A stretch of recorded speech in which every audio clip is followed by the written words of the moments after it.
We got time for one more.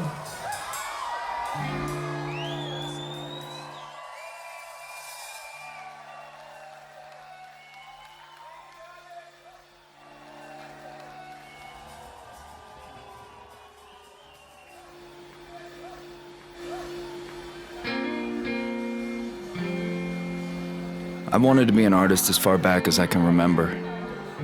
Running around the house with a guitar I couldn't play, pretending I was Garth Brooks at a sold-out arena.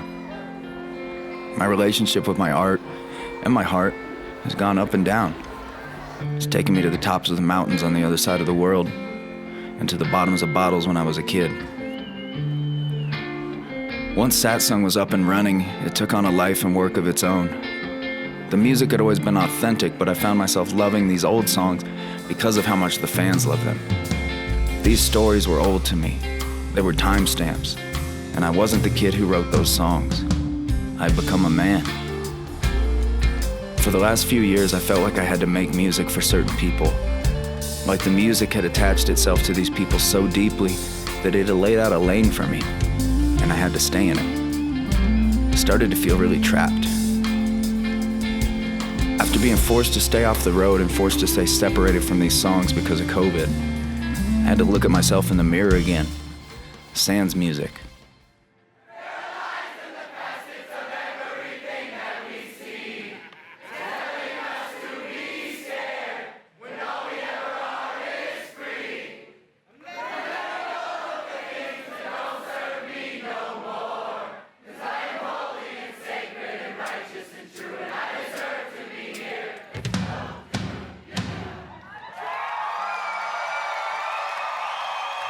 Harmony Park, we thank you from the deepest depths of our hearts and souls. We love you so much. Please take what you have here and take it into your community. Let's change the fucking world.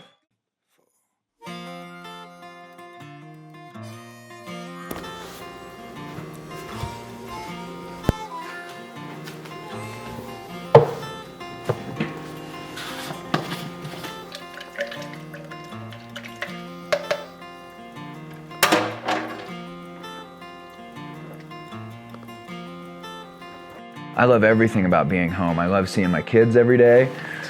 I'm a big routine guy, so being able to wake up, like as you've seen with me, I wake up, I do this, I have a thing that I do every day that, I have 2 days a week where I let myself break routine and just kind of hang out and wake up slow with my wife.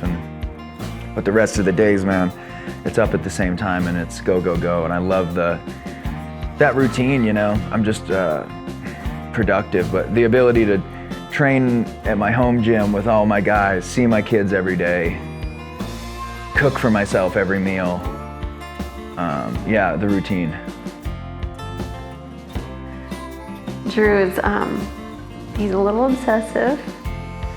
So if he has a task to get done or has something in his brain, everything else ceases to exist and he goes to whatever his art is that he's working on, whether that's painting or...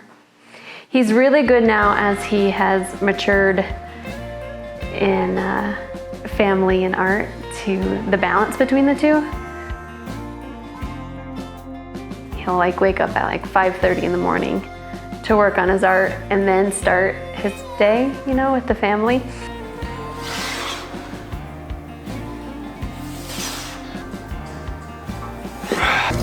Tell the rambler, the gambler, the backbiter, tell him that God's gonna cut him down. Tell him that God's gonna cut him down.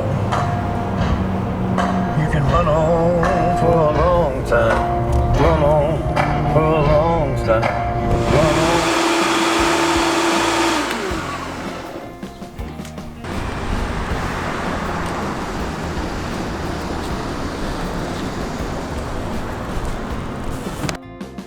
Man, at this point, martial arts is training is my life, man. It's just such a huge part of my life. I just don't know what my life would be without it. It's such a huge part of everything that I do. The biggest things I've seen with the creativity is that there's just this level of energy that I have and confidence that I have and, the confidence to create. And I see it a lot in like when we're touring or like on the business side of shit of just having to problem solve. I don't really get overwhelmed and worked up anymore. I kind of just solve the fucking problem, you know?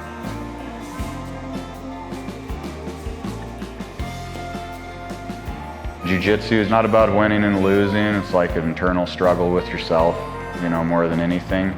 A lot of people, you know, it's a really high fallout rate in the first few years, and it's that whole thing, like people want to have success right away.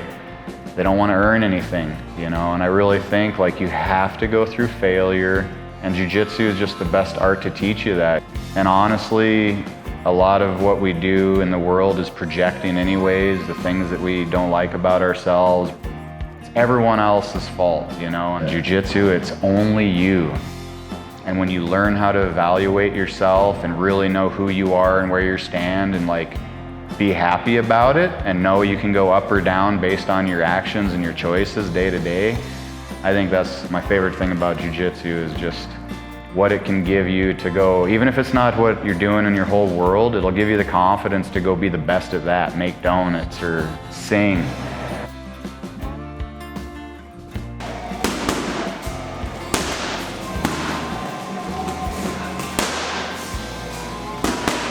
Drew's intention from the get-go, I mean, he's dedicated. A lot of people say they want it, it's available, and they don't show up even for the class. He's an exceptional person, man. He really stands out. He does what he says, he follows up on it, he's ahead of it. Most people are just real lackadaisical, you know.